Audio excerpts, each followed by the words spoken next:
कोल्हापूर जिल्ह्यातील काही महत्त्वाच्या बातम्या आता आपण थोडक्यात पाहणार आहोत। त्यासाठी आता पाहूया संक्षिप्त बातम्या अर्थात फास्ट न्यूज।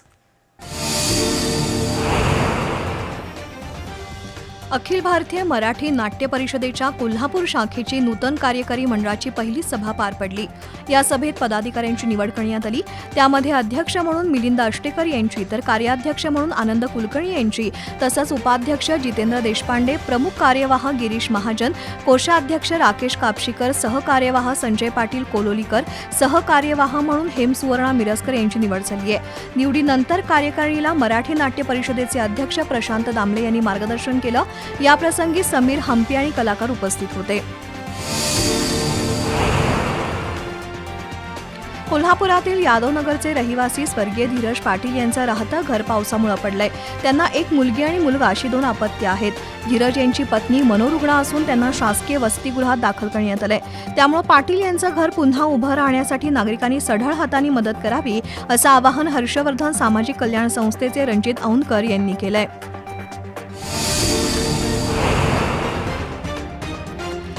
महाराष्ट्र मेडिकल काउन्सिलच्या वतीनं 30 जूनला परिपत्रक जाहीर करून आधुनिक औषधशास्त्र प्रमाणपत्र अभ्यासक्रम उत्तीर्ण झालेल्या होमिओपॅथिक डॉक्टरांना ॲलोपॅथीची प्रॅक्टिस करण्यास परवानगी देऊन त्याची नोंदणी सुरू केली आहे। या प्रकरणी महाराष्ट्र होमिओपॅथी काउन्सिलचे माजी अध्यक्ष डॉक्टर राजकुमार पाटील यांनी दिलेल्या योगदानाबाबत डिस्ट्रिक्ट जनरल प्रॅक्टिशनर्स असोसिएशनच्या वतीनं डॉक्टर पाटील यांचा सत्कार करण्यात आला।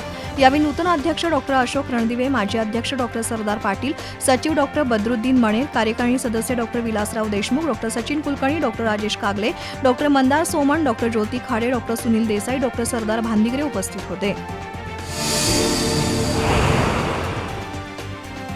श्री महालक्ष्मी भक्त मंडळाच्या वतीनं श्री अंबाबाई मंदिरातील खजिन्यावर दरवर्षी सार्वजनिक गणेशोत्सव साजरा केला जातो। 135 वर्ष हा उपक्रम अखंडपणे सुरू आहे। त्याची सुरुवात मंडळाच्या वतीनं श्री गणपती आसन म्हणजेच पाठपूजन करून केली जाते।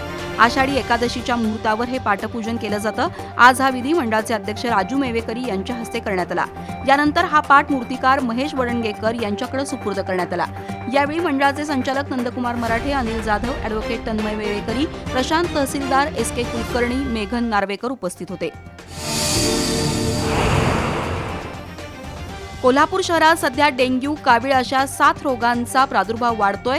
या पार्श्वभूमीवर महापालिकेच्या आरोग्य विभागाच्या वतीनं जनजागृती सुरू आहे। आज शहरातील विविध भागातील छोटे व्यावसायिक तसंच भंगार विक्रेते तसंच पंक्चरची दुकानं तसंच अर्धवट बांधकामं या ठिकाणची पाहणी करून संबंधितांना स्वच्छतेबाबतची नोटीस देण्यात आली।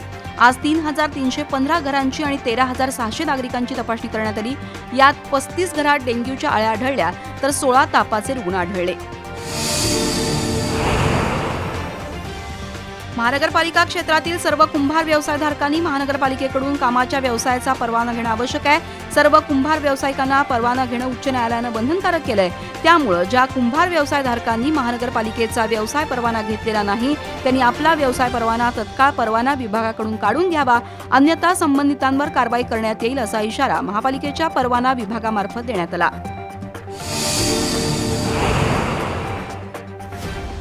कागल तालुक्यातील सोनगे इथले 58 वर्षीय बाळासो शिवाप्पा लोंढे हरवलेत।